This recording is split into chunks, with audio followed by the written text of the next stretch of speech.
Madam तुम्हाला भेटून लय भारी वाटलं बघा. हो ना. आणि या पाहुणचारासाठी डबल थँक्यू बरं का.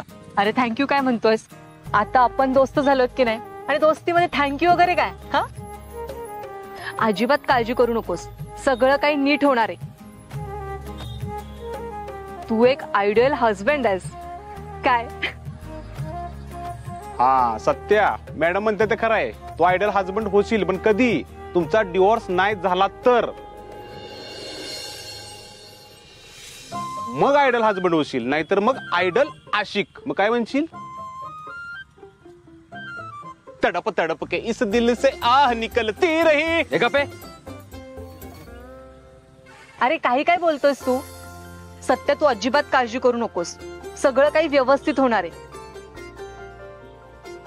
एकदम व्यवस्थित. आणि तुला तुझं प्रेम नक्की मिळणार आहे काय. बेस्ट ऑफ लक. कड गड फत्ते काय. थँक्यू मॅडम, येतो. हो.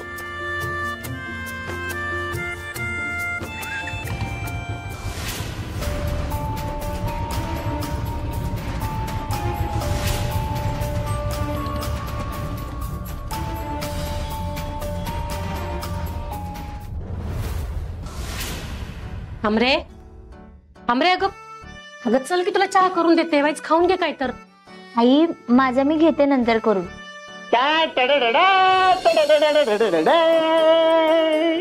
मामी, आमरे, तुम्ही जे काय काम करत असाल ना ते सगळं आधी बाजूला ठेवा आणि गरमागरम वडापाव खाऊन घ्या. वडापाव पार्टी. पण धनाजीराव, आज काय विशेष कारण? अचानक वडापाव आणला तोय. मामी, आज वडापाव आणण्याची 2 विशेष कारण आहेत. एक म्हणजे आज माझा पगार झालाय, आणि दुसरं ते बी महत्वाचं कारण, आज माझी मम्मी घरात नाही. आज माझ्या कानांना एक वेगळाच आराम मिळालाय बघा. माझे कान असे मोकळा श्वास घेत आहेत. आहा आहा आहा. ए पण हे खरंय बर का, पगार काय दर महिन्याला होत राहतोय, पण आत्या घरात नसायला ना नशीब लागतंय. खरे खरे.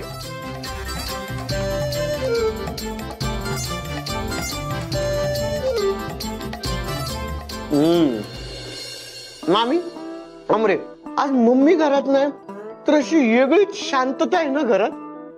मला लई बरं वाटतंय. मला तर वाटतं ना मम्मीनं दिवसातून एक 7-8 वेळा तरी घरी नसायलाच पाहिजे. बरोबर आहे. नाही नाही नाही नाही नाही, तसं काय करू नका. बघा मी जे सांगते का नाही तसंच करा. शांतता भंग झाली. गॉन, शांतता गॉन. हा, येत्या 15 दिवसातला लग्नाचा चांगला मुहूर्त काढा. हा, हळद लागलीच पाहिजे आता. हा ठेवा. काय विचारली बाई, कोणाच्या लग्नाचा मुहूर्त काढताय? कोणाच्या म्हणजे? माझ्या. तुझ्या लग्नाचा? असं काय केलं होतं मी? काय चुकलं होतं माझं? रत्ने, अगं असं करू नको रत्ने, मला सोडून जाऊ नको रत्ने. रत्ने, अगं काय नाही केलं मी तुझ्यासाठी. काय कमी केलं होतं? हा बघ किती मोठा आहे, आणि तू मला सोडून जाणार. मी एकटा काय करणार? लोक बाहेरची काय म्हणतील मला? टाकलेला नवरा. नाही रत्ने नाही, तुझं माझ्यावरनं मन उडाले, आपल्या संसारावरनं मन उडाले. अगं काय कमी केलंय मी तुझ्यासाठी? राम राम रामलो मी. हे बघ सत्य, पाणी आणू का? उठा. इथं आयुष्यात उठा म्हणती मला, आणि इथं मी उठा म्हणती. जा तिकडं. हो, कसं समजवायचं तुम्हाला? उठा. आता दुसरे पुन्हाच बोलणार आहे मी. या बाईला जेव्हा, अयो केवढा घाबरलो तुम्ही. एडीजा, इथं नाही तुझं लग्न.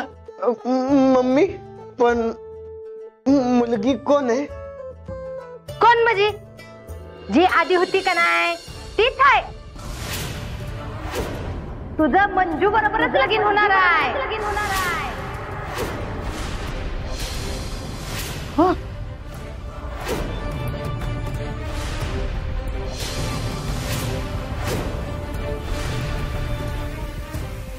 सुनंदे, अगं एकदम पक्की खबर काढून आली बघ मी. 2 आठवड्यात मंजून सत्याचा घटस्फोट होणार. मंजू कायमची त्या घरात मोकळी होणार.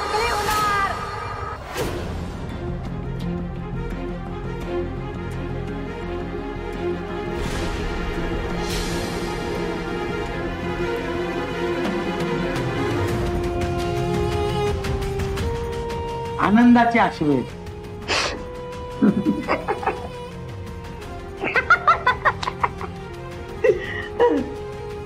तुझं लगीन होणार आहे डीजा, माझं नाही.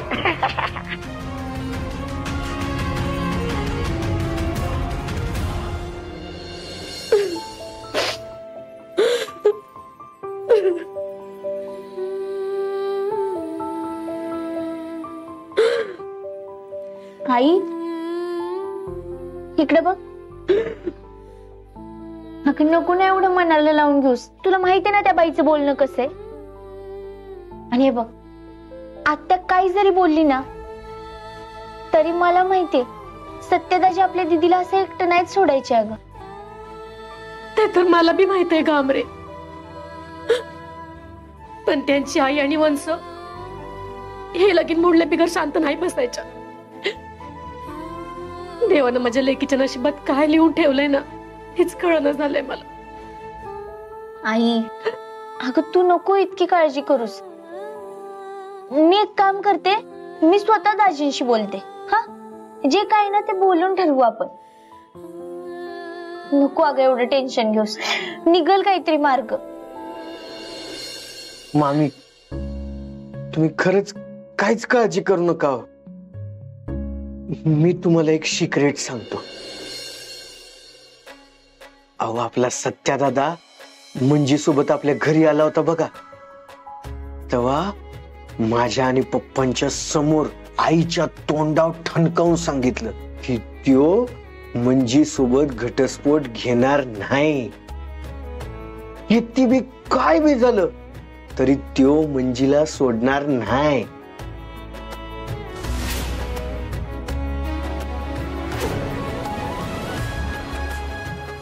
बघ, मी म्हणलेलं ना तुला, मला खात्री आहे सत्यदाजींची. तू उगाच टेन्शन घेतीस बघ. काय करावं तेच कळणं झालंय. सत्यचित्रवाणी म्हणजे एकत्र राहावीत असंच वाटतंय, पण मम्मी साहेब त्या काही तिला सुखानं नांदून द्यायचं नाही. देवा, आता तूच काय तो मार्ग दाखव. माझ्या मुलीसाठी जी काय चांगलं आहे ना ते तिच्या पदरात टाक. मी हात जोडते तुझ्या मोर.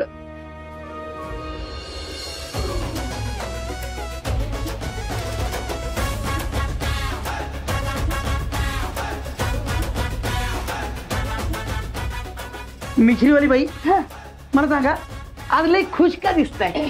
काय झालं एवढं? आपण इतक्या दिवसांपासून ज्या गोष्टीची वाट बघत होतो का नाही, ती गोष्ट आता होणार आहे. आता मंजू आणि सत्याचा कायमस्वरूपी घटस्फोट होणार.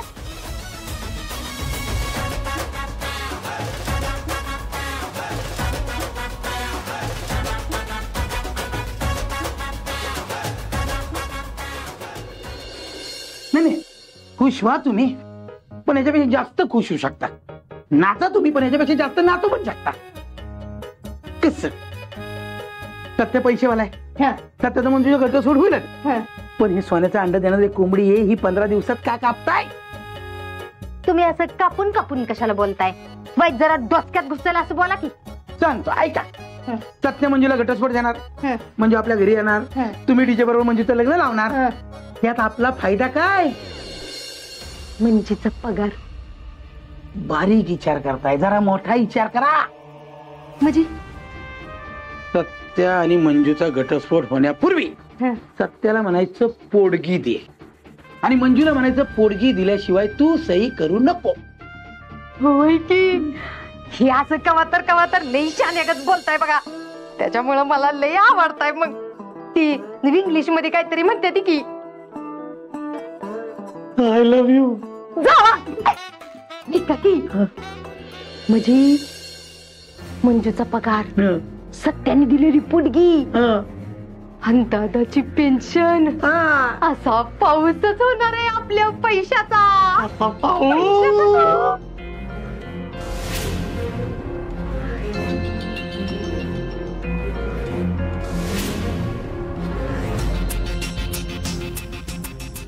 बाई, उद्याच्या उद्या ते कावळी वकिलाला फोन लावा आणि त्याला विचारा की बाबा ही पोडगी कशी मिळवता येईल.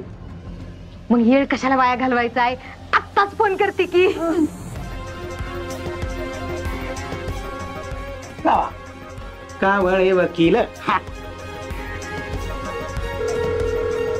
हॅलो, हा वकील साहेब, ते उद्या जरा भेटायचं होतं. हा ते तुम्ही भेटल्यावर सांगते की मी समजत. हा या हा हा, ठेवा ठेवा. आता बघा कसा आपल्या पैशाचा पाऊस पडतोय. करोडपती, मी करोडपती होणार, सगळी खर्च विकणार.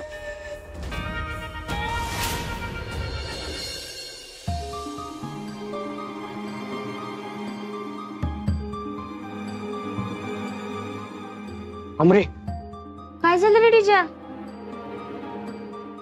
अमरे, काय बी करून आपल्याला सत्यादादा आणि मंजीचा घटस्फोट थांबवायला पाहिजे बघ, नाहीतर काय बी खरं नाही. का झालंय काय नेमकं डीजा? झाले काय?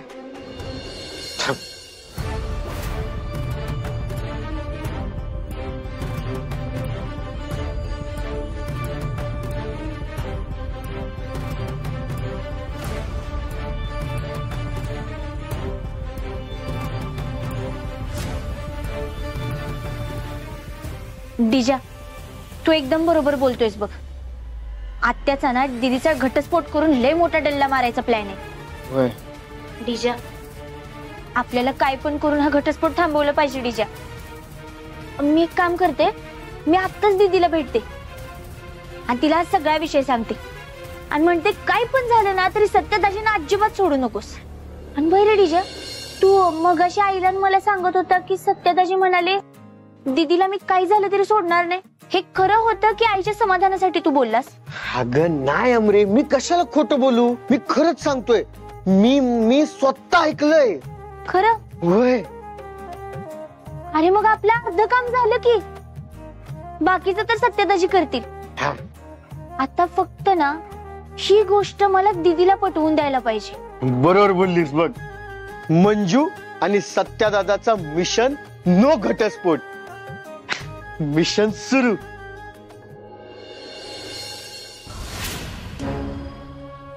ते व्हेजिटेबल्सचं बिल क्लिअर केलंय ना? Yes, good. ओ मॅडम,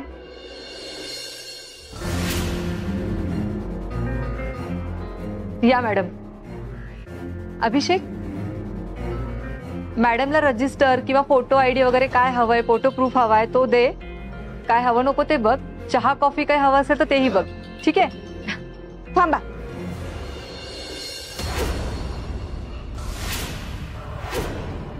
तुम्हाला लाज नाही वाटत का हो? तुमच्यापेक्षा वयानं लहान असलेल्या मुलाला फुसला होता. हो, काय बोलताय काय तुम्ही? माझ्यापेक्षा कमी वयाच्या मुलाला मी फूस लावली?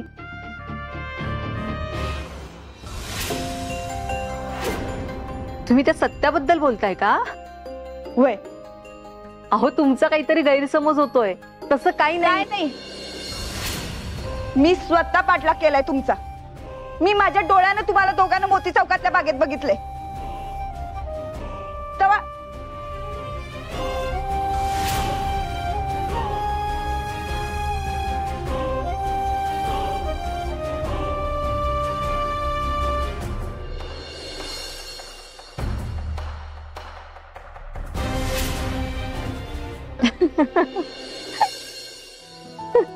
हसायला काय झालं? जसंच्या तसं मी सांगितलंय सगळं तुम्हाला. हो मॅडम, दिसतं तसं नसतं. सत्या खूप घाबरट मुलगा आहे हो, पण मनानं खूप चांगला आहे. त्याचं एका मुलीवर खूप प्रेम आहे, पण तिच्याशी कसं बोलावं हे त्याला जमत नाहीये. म्हणून त्याच्या मित्रानं मला रिक्वेस्ट केली म्हणून मी त्याला मदत करतेय की त्या मुलीला कसं प्रपोज केलं पाहिजे, तिच्याशी कसं बोललं पाहिजे, एवढंच काय ते. उद्याच्या उद्या प्रपोज करतो आणि अख्ख्या साताऱ्यासमोर ओरडून सांगतो की माझं किती प्रेम आहे त्यांच्यावर. अच्छा, म्हणजे मी जसा विचार केला तसं काहीच नाही, पण सध्या प्रेमात पडलाय हे खरं. मग कोण आहे ती मुलगी? म्हणजे काही बोलला का? कुणाच्या प्रेमात पडलाय? हो, सत्या स्वतःच्या बायकोच्याच प्रेमात पडलाय.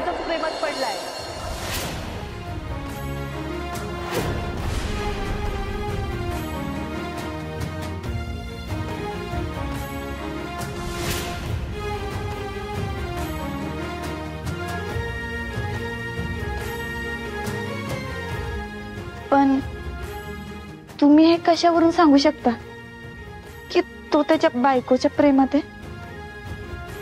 म्हणजे त्यानं तसं काय सांगितलं का तुम्हाला? हो, त्यानं स्वतःच मला हे सांगितलंय. हे सगळं किती क्यूट आहे ना, पण बिचारा हे सगळं तिला सांगायला घाबरतोय. तो तिला प्रपोजच करू शकत नाहीये. त्याची हिंमतच होत नाहीये तिच्याशी बोलायची. सत्य माझ्या प्रेमात पडलंय. विश्वास बसत नाहीये ना? अहो, माझाही विश्वास बसला नव्हता, पण हे सगळं काही खरं आहे. खरंच त्याची बायको किती नशीबवान असेल नाही? माहितीये मला.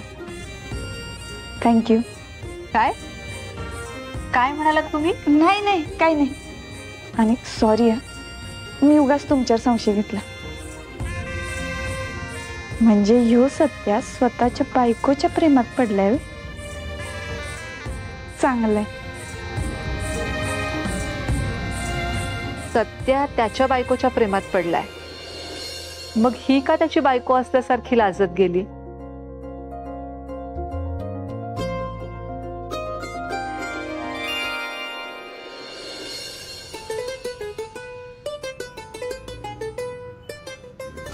हो, सत्या स्वतःच्या बायकोच्याच प्रेमात पडलाय.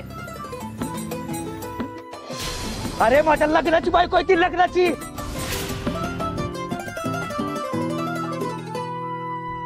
मी तुमचीच वाट बघत होतो, म्हणलं की तुम्ही आल्यावर सोबतच जीव. वाघमारे तुम्ही बरं झालं आलात. चला मी तुम्हाला सोडतो, बसा.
ओ कॉन्स्टेबल मॅडम, लक्ष कुठे आहे?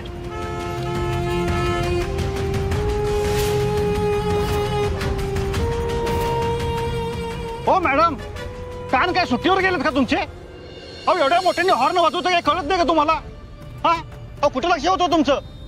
सॉरी, खरंच सॉरी. सॉरी काय सॉरी? आता ब्रेक लागला नसतं तर काय झालं असतं माहितीये का तुम्हाला? जाऊ द्या साहेब, मॅडम सॉरी म्हटलं ना, कशाला भांडण करता? आता विषय मिटवा ना, इथे संपवा विषय. अहो जाऊ द्या काय जाऊ द्या. ऑन ड्युटी पोलीस बाईला उडवलं म्हणून तुमच्या पोलिसांनी तुडवलं असतं मला माहितीये. मग तुमचं हे कारण सांगून ऐकलं असतं का त्यांनी? पण मॅडमने सॉरी म्हटलं म्हणजे जाऊ द्या, कशाला टेन्शन घेता तुम्ही एवढा? काट करा तुमची आपली. होतं तसा रस्त्यामध्ये मॅडम कुठेतरी टेन्स मध्ये आहे. हा, टेन्शन मध्ये असतील. आमचं टेन्शन इकडे वाढवून ठेवलं त्याचं काय? जाऊ द्या सोडा मॅडम. काय रस्त्यामध्ये नीट चला तुम्ही. एक जिम्मेदार नागरिक आहे, कॉन्स्टेबल आहे तुम्ही.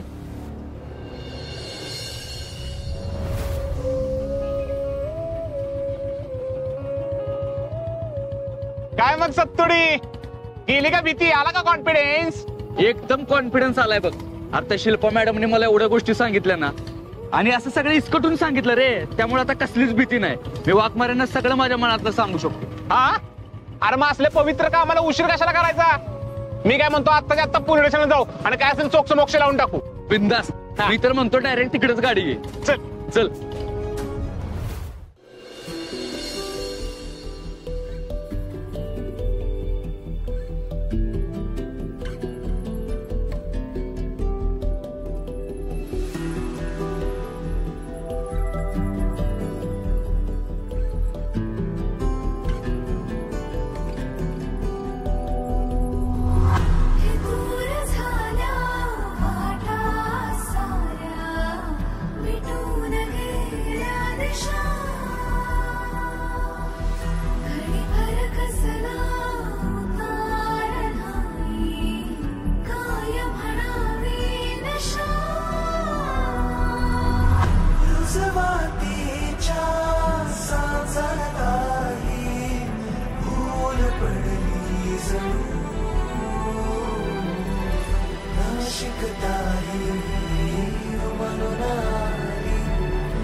चांदन रूप तुझं पुरतण्यार नजरची जादूगिरी जुलमी धार मखमली सपनान मन भुलला काळजाच्या वाटेवर रान फुलला धड धड उरात ह्या कशान ते ठावना नवखा स्पर्श जणू